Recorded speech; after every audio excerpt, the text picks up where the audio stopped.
Топ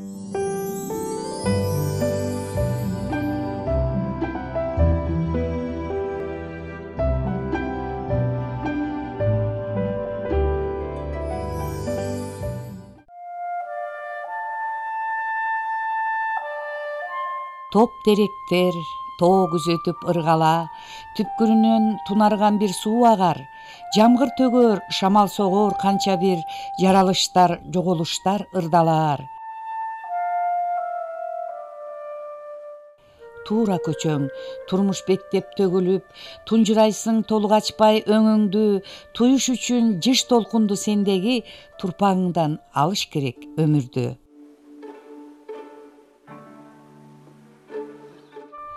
Топ теректер сырдаш жүргөн кезиндей, ыргаласың табыш кылып сезимге, бириккенче дилибиз да үнүбүз бир өзөндө өстүк эле бой тирей. Шербет Келдибекова «Чырагдан», «Ата конуш сыймыгым», «Терезелер», «Сен жарыгым», «Кербен» аттуу 5 китептин автору болду. 5 өтө мыкты. Биринчи китеби 1976 жылы «Чырагдан» деген ат менен чыгып, ошол китеби менен Шербет таланттуу акын катары таанылган. Шербет Келдибекованын «Күйүүмүн, бирок комуз менен чертилбейм» деген ырсабы бар. Ооба, анын ырлары кагазда калган күйүү, обон, тышынан эмес ичинен жаркыраган, ичинен кооз, ичинен мазмундуу, ичинен толкундуу, ичинен терең, үңүлгөн кишиге гана ачылат, үзүлүп түшүп тыңшаганга гана угулат. Турам тыңшап селейип, үн катпастан, дирилдеткен кусалып добушуңду, чертим келди менин да ушул күнү, бирок корком албаймын комузу. Айтылуу түгөлбөй Казаков обон жаратып, эл ичинде ооздон түшпөй ырдалып жүргөн сыйкырдуу түн кырындай өзүнө арбалтып тартып турса гана ыр болот.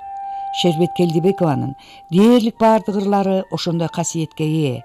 Акын турушу менен ойчул, кайраттуу, турмушту таамай жана жеткиликтүү тарткан чынчыл сүрөткөр эле. Ал өзүнүн бир ырында ак караны ажырата билчү эле жашап өттү билгениндей дүйнөдө. Акылы курч, жүрөгү от сындуу эле дегендей жан болчу. Акындык жолунда эч кимди туураган жок. Жайнаган акын кыз келиндердин арасынан жадырай бөлүнүп, өзүнүн жолун таап, өз багыты менен жүрдү. Көңүлүн эмне чайпалтып, акылын эмне козгосо ошону ырдады. Сүйсө бериле сүйдү, жек көрсө тунара жек көрдү. Алда нече татыктуу болсо да, атак даңк, сыйлык наам менен иши болгон жок. Берметтей асыл ырларды жаратуу менен акын Шербет Келдибекова деген ысымды аркасына өлбөс кылып таштап кетти.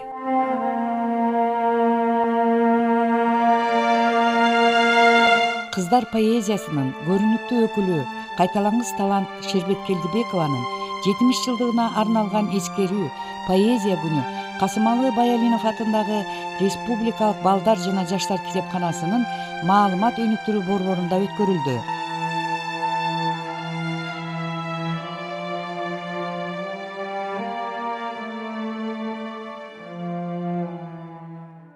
Мезгил мерез, айлар жылдар топурап, ак тагымга биз да алдандык шекилдүү, жалган жашоо, жалган дүйнө, жалган жар, чындык кайда билбей өттүм кечиргин деген эжемдин бир керемет сабы бар. Өзү чындыкты бул жерден эле жүрөт, чындык баарыбыздын эле алдыбызда. Бирок акылмандар, ошондой чоң калибрдеги, чоң ой жүгүртүлө турган кишилер ушундай чындык кайда экенин издеген өмүр бою. Ошол акылмандардын уркунда биздин эжебиз Шербет Келдибекова, кыргыз поэзиясынын жаркын жылдызы. Ал киши үндөбөй аккан дарыядай болуп эле арабызда билинбей жүрүп, өзүн такыр эле мындай көптүн арасында, койчулар менен уйчулардын арасында жүргөндө эле өтүп кетти. Бирок мына Гербен деген китебин алсак, мына Гербен деген. Эми мунун ичинде ошол өз колу менен өзү аң сезими жакшынакай кезде антип айтып атканым, бул эже абдан бир адам пенде чанда көтөрө турган ооруларды көтөргөн өзү. 4 жолу жүрөгүнөн операция болгон. Андан сырткары ошо кошул ташыр оорулары, ушунун баарын мына Кыргызда образдуу айтканда байыркы көчмөн турмушта жабылуу Карынген деген мындай аял затын өзү. Ошондой көтөрүп өттү. Анан мына бiri булар Кыргыз поэзиясынын эталону десем болот. Белгилүү мына орус адабиятын үлгү кылабыз дайыма. Корней Чуковский деген белгилүү барыбыз окуганбыз. Ошол киши 70 жашында жазып атат. Заболоцкий деген белгилүү акындын ырларын тандап турган редактор болгон экен, ошо жазып атат. Мына бу ырлар дейт, мына 30 канча ыр. Кыргыз орус поэзиясынын классикасы деп мен 70 жашка чыккандагы тажрыйбама таянып туруп айтып атам деп жазган. Ошосуңарбы? Мен деле 60-тан өтүп кеттим. Ошол тажрыйбама таянып айтам. Мына Кыргыз поэзиясынын шедеври. Бир эжеке мына 70ке чыкпай кетти мындан 6 жыл мурун. Барыңыздар билесиздер. Эми армансыз түйүнө жок. Бирок мен бүгүн мына Замир досум экөөбүз бир башка кече кылалы, чыныгы күйөрмандарды алып келели. Баягы кожо көрсүн деп эле анан мактамай, сактамай, чапан кийгизбей тиги бу деген кечени коелу. Андан эл тажады. Эл көп сөздөн тажап турат азыр. Өз заман өзү учкул, ат үстүндө кетип бараткандай, сапарда кетип бараткандай адамзат ошондой акыбалга келди. Анан ошондой мобилдүү азыркы тил менен айтканда өткөрөлү деп сиздерди топтодук. Бүгүн эжебиздин 70 жылдык мааракеси кут болсун деп бир ачылышын кылып коелу. Жазуучулар союзу, бул көп кишилер унутуп калды жазуучулар союзу деген. Азыр ошону жаңыртып атат. Нурлан Калыбековго сөз берели анда. Менин баамымда ушул Сагын Акматбеков баштаган, анан Шербет эже Келдибеков, анан Роза Карагулова деген бир акындар ушун мен өзүнчө бир бөлүп карайт элем да, бир өзгөчө бир өтө баягы түгөл баягы озон чыгарган жок мен баягы оккум келет башка чүндү дегендей бир өзүнчө бир поиск, өзүнчө бир изденүү. Ушул 3 акын эжебизде аябай бөлөкчөрөөк болгон да, бир интеллектуалдык бир изденүүлөрү, өздөрүн казып, өздөрүн жеп, ушундай бир мен 3 кыздардан, ушу эжелерден байкаймын да, көп изденгенди. Эмне дейбиз эми? Мукай менен Жусуптун деле 100 жылдыктар өтпөй калган эле. Мына былтыр эле Жазуучулар союзунан канча бир кишиге юбилейин өткөрүү боюнча тизмелерди беришиптир өкмөткөчү. Берсе, ошондон бир гана Жазуучулар союзуна тиешелүү мамлекет деңгээлде өткөрүп турган бир гана Ташынбай-Жийипти киргизишиптир. Бир гана Ташынбай-Жийипти. Аны дагы мараба чуркап жүрүп киргизсе керек. Болбосо кирбей калышы мүмкүн эле да. Андан бөлөк көз өткөн мыкты залкарларыбыз, ошол эле мындай тирүү басып жүргөн залкарларыбызга чейин бир мындай камкордук жок сыяктуу сезилип калды да, ушундай бир. Анан ушинтип чыгарбасак болбойт экен. Байке, сизге рахмат чоң.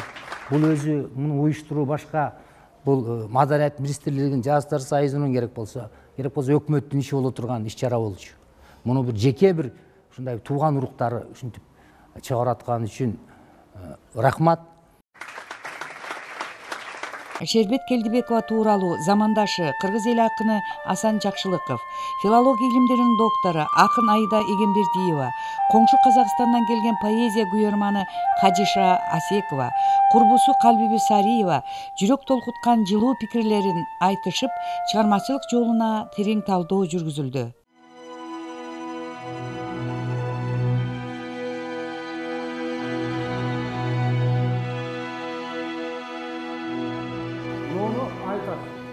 Birinci кезекте adam içine kiriş керек. Вхождение в самого себя. Өзіме өзім келді. Анан сен кимсің? Эмне үчүн урап жүрөсүң бул дүйнөдө? Максатың эмне, муратың эмне? Ошону билип ал. Ошол бир белгиси. Мынау китепте ушундай маанай, орустар айткандай мотив деп өтө көп экен. Мен жана айтып түштүм, мына Роза Карагулова Başkaları da Sagın Akmatbekованың okudum. Sagın Akmatбекованың öte güçlü versiyaları var ama az önce özünçe айтса olur. Бирок могу Шербет Келдибековада мына ушул Мартин Хайдеггер айткан, Сартр айткан экзистенциализм деген мына ушунда маана өтө күчтүү. Экинчи өзгөчөлүгү. Бул түрүү жүрүүнүн өзүнчө түшүнүктөрү болот, белгилери. Ошонун бардыгы, биринчиси бардыгы адамдын ички сезими. Коркуу, кубануу, сүйүнүү, сүйүү, жек көрүү, ойлонуу, сана тартуу, убайым тартуу.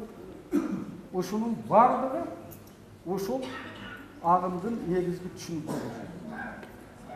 Мынау кербенде ушунун бар экен. Эң негизгиси дал ушул Шербет Келдибекова башка бирөөдөн тиги мындан уккан же бир китептен окуп алган маселени көтөрбөстөн жадан өзүнүн сезимин ырдап. Өзү эмнеге кайгырса, өзү эмнеге кубанса, өзү эмнеге таң калса, эмнеге көкүрөгүн өбүсө ошону жазды. Акын деген чынын айтканда өзү мен түшүнгөндөн башкалар кандай түшүнөт билбейм. Ушундай болуш керек да. Себеби bu чыгармачылыкта ички дүйнө адамдын ички дүйнөсү. Сырткы дүйнөгө караганда өтө бай болот. Адамдын баары батып кетет, ар бир адам. Жанагы гректердин эйдосунда ошондой да. Ошол ички дүйнөнү сырткы дүйнөгө айландыруу. Кимдин колунан мыкты келсе, ким ошону жакшы түшүндүрүп берсе, ким ошону өзүндө төкпөй чачпай айтып берсе, ошол вели, ошол чоң акын, ойчул деп эсептелинет да. Эми ушунун бардыгы мына ушул кербенде бар экен. 3 нерсесин белгилеп коелу. Жанагы Тютчев бар. Тютчев айтып атпайбы? Под ногами шевелится хаос. Буттун алдында дейт байкап турсаңар хаос кыйындоо. Муну Шербет Келдибекованын ар бир сабынын артында ошол түрүүлүк, бүкүлдөп түрүүлүк деген эмне. Анан кийин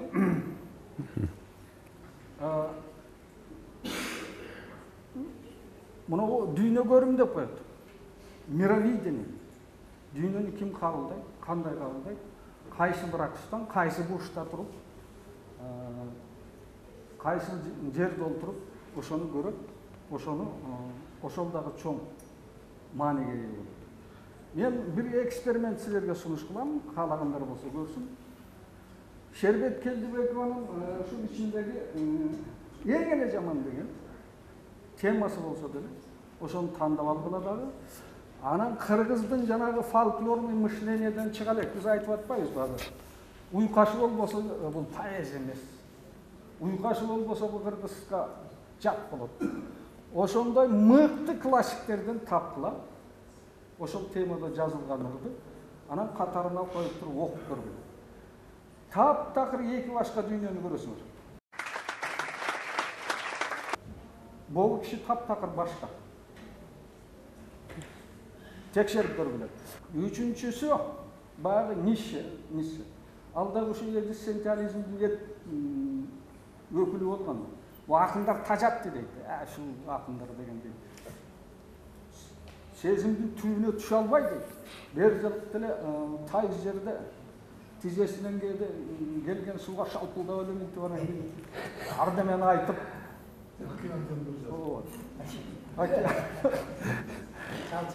ушулар жөнүндө жазылган аябай жататты депчи. Себеби сезимдин түпкүрүнө түшө албайт акындар. Шербет Келдибекова менин ырларын белгилеп койдум эле, окубайм убактын абдан. Кааласаңар окуп деле берет элем. Шербет Келдибекова ошондой сезимдин түбүнө түшкөнгө аракет кылган акын экен. Шыдыраган эле шедевр эмес бул үчүн. Eң башкысы өзгөчөлүгү башка көз караш, башка дүйнө кыргыз поэзиясына окшогон чоочун нерселер.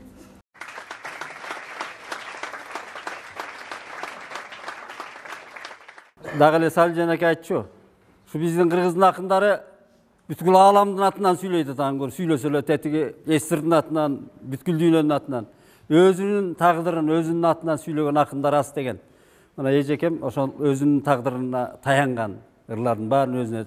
Анан мен бу Алым Байкени ээчип, тирүү китеп Алым Токтомушевди ээчип үйүнө көп баргам. Барганда өзүңөр билесиңер, эми мындай дайыма мындай буурул түндөрдө барчубуз. Анан кийин буларды мен таң калганым, эч качан өзүлөрүнүн жеке чыгармачылык жөнүндө мен кеп кылганым мен эстей албайм. Дүйнөлүк адабиятты котормолорду айтып талашчу жарыктыктар. Анан өзүм бир кеп кылганым мен эстей албайм да такыр. Анан мен бир жолу Алым акенин өзү котормосунда мен жатка билем, азыр айтып берейин. Лермонтовдун мындай ыры бар. Асманда сайран көгүштүн, асыра уктап жатат жер. О турмуш сенден не күттүм, о болдум мынча азапкер. Күтпөйм эч нерсе, өткөндөр өтсүн кайрылбай. Баш тазат кылган кечтерге басылып уктап калгым бар дейт. Байке дедим, андан да мыктысын эжем жазып коюптур десем, деп күлчү, койчу дейт. Анан мен окуп берген мындай. Булуттуу көктүн астында бу дүйнө үнсүз агарды. Булбулу сайрап о анда бурулттун канча санааны. Көгөргөн көктүн астында көп экен түйшүк кыйлага. Кап кайдан чыкса дүбүртүң капкалуу шаарым кыйраган дейт. Тагдыр бизге ташыргытпа, бу түбөлүк ташыргытсаң талкаланып, таптырбайбыз күкүмдөлүп. Жарык дейсе жарыкпыз биз, караңгыда караңгыбыз, боекторго караандыбыз. Тагдыр бизге ташыргытпа, талмалуубуз, аяндуубуз. Тагдыр бизге ташыргытпа, бирок тагдыр татаал болду.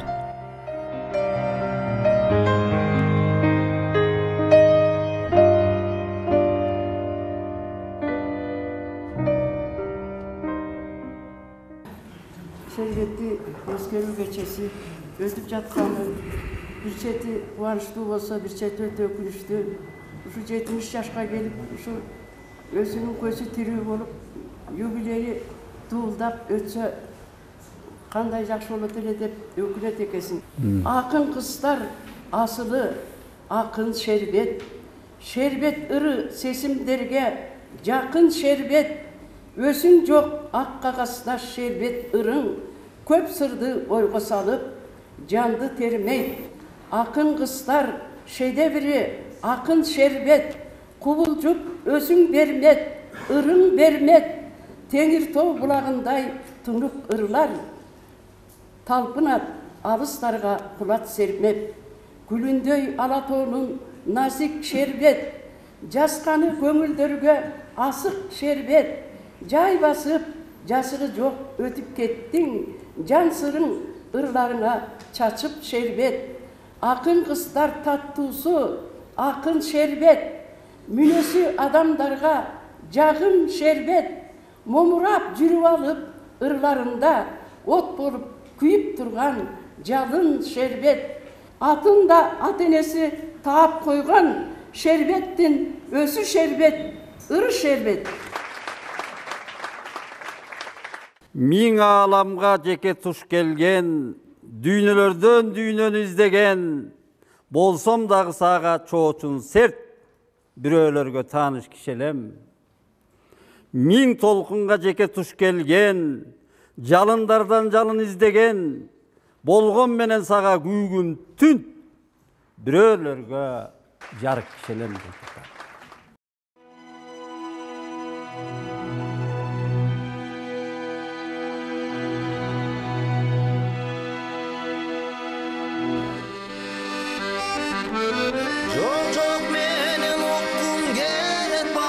aça ündü Жазғырбас жарғынан ишеничти Жоқ жоқ мени сезгим келет дүйнөдөгү Сагынычтын саргайбас ал бут күчүн Беганас Пайкажанда сөз болбоду.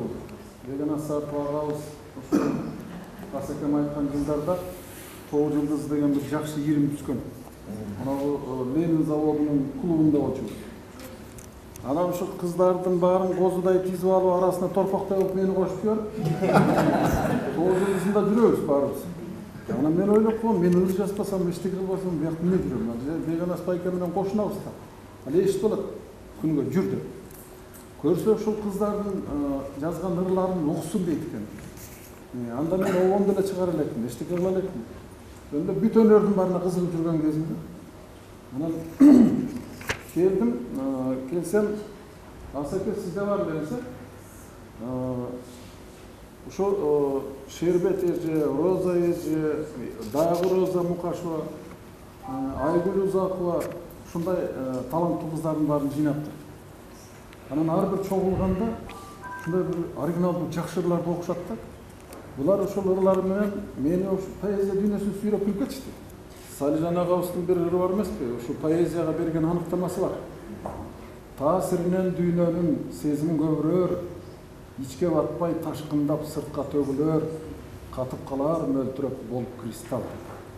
Ушу Шербет эженин ырларына ошондой аспаптык бир чыгармалар жазыш керек экен. Себеби обондун кайрыгы мындай арзандап кетчү дейт. Мен Шербет эженин поэзиясы менен музыка боюнча айтайын, эми өзүм ал адабияттын поэзиясын адистер айтып атат го. Жана бир суроо болуп кетпедиби? Алым аке поэзиясын басып салдыбы же эмне болду? Мен мындай түшүнөм да, Шербет эже Кудай ургандай катаалы редакторго турмушка чыгып алды. Алым аке туура. Алым байка менен бир бөлмөдө отуруп бир нече жыл иштеп калдык. Алым өзү көп окуганда да Зощенкаларга чейин окуган, эми кыргыздар кимди окудун десе эле Пушкин, Лермонтов дейт да. Жок, бул киши андан бул өзү Пастернакчы болчу. Алым Пастернакты да казып окуган аябай.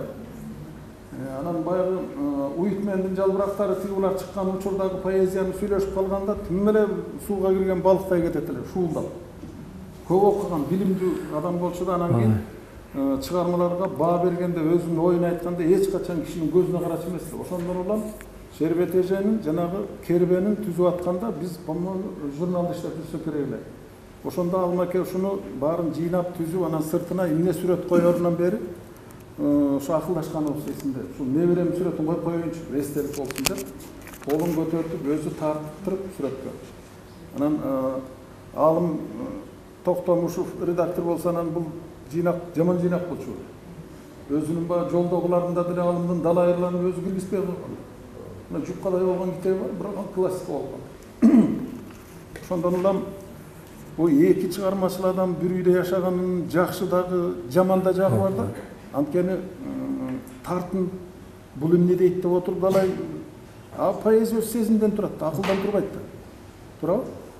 Акылдан турган Гамзаттыкы эле, калгандардын көбү ушу сезим менен эле кетет го деп ойлойм да. Кыйын эле болгон болуш керек да. Бирок Шербет эженин bir kasiyeti var эле. Мисалы Рамис Рысқұловдун ырлары өзүнүн жүргөн турганына окшош да. Же өзү ырларына окшош. Шербет эженин таптакыр башка да. Шербет эженин турган турпаты, жүргөн сүйлөгөнү менен поэзиясы таптакыр башка. Эки башка дүйнө. Өзүң карап туруп поэзиясынан шектенбейсиң, поэзиясын карап туруп ушундай киши экен деп ойлобойсуң, башка бирөө жазгандай да. Ошондон улам мунун ички сырларын түшүнсө, ушул эки киши бири-бирин түшүнгөн.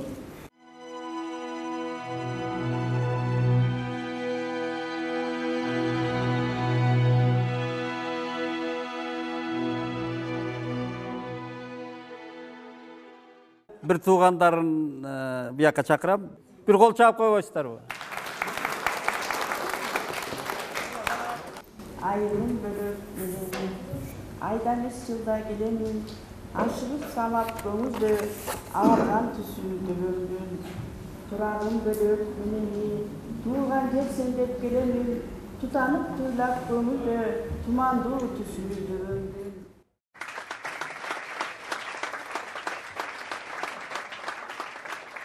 Шекемі көз суда өстіп, кішкентай кезінен талант деген тияқ баяннан шығады екен. Оғырлы болып, қара жұмыс жасашы емес.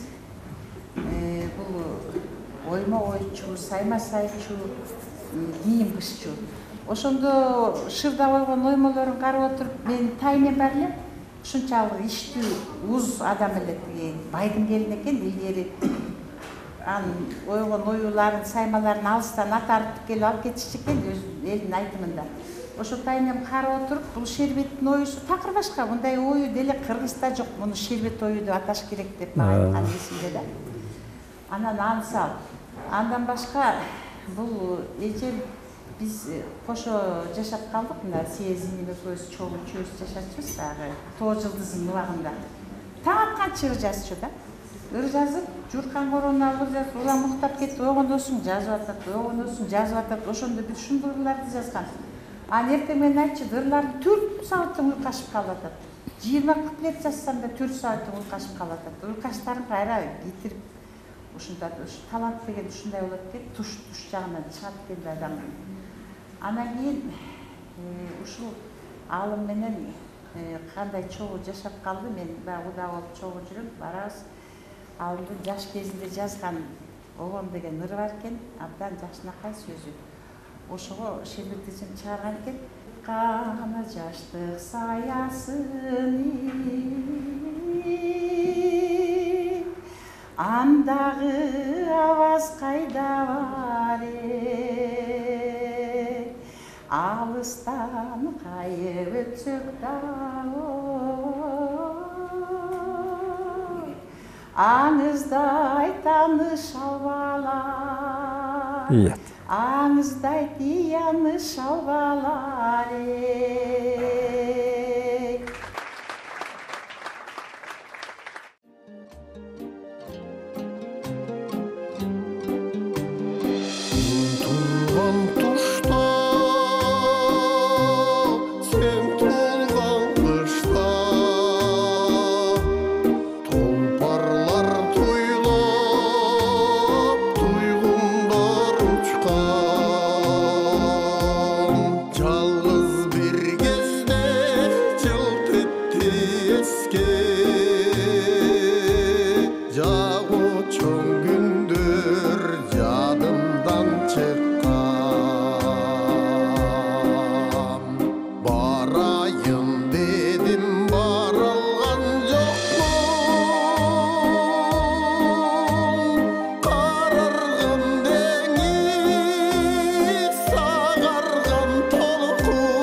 Ал кем дайыма Кузнецовтун ырын которгон, ошону айткан эле ошол болчу. Мен ошону айтып коеюнчу.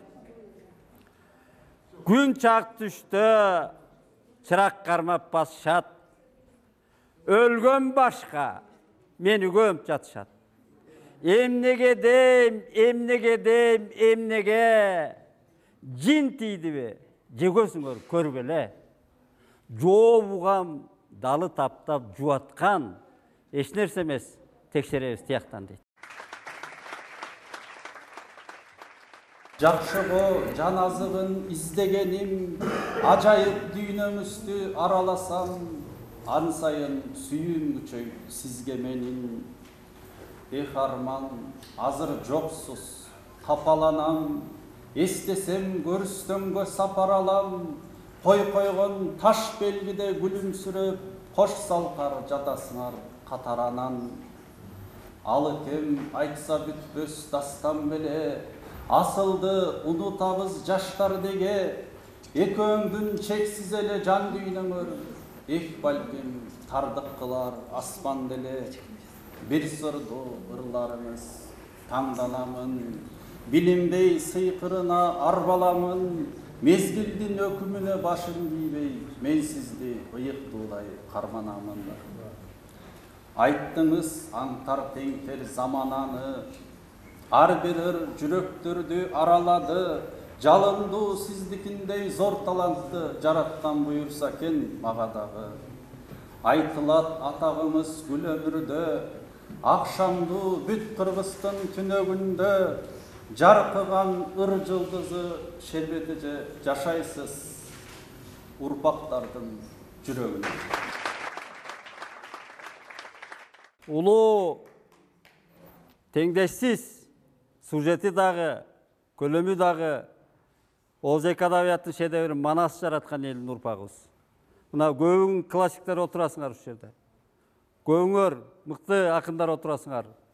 Биз жазбай койгонго акыбыз жок, кыргыздар. Бизден Манас чыккан, Айтматов чыккан. Биз дүйнөнүн кайсы адабияты болсо да улак тартышканга акылуубуз, көкбөр тартышканга укуктуубуз. Бизден дагы чыга берсин. Шербет эжебиз, Алынбай экебиз арбагында ыраазы болсун. Биз аларга ыраазыбыз.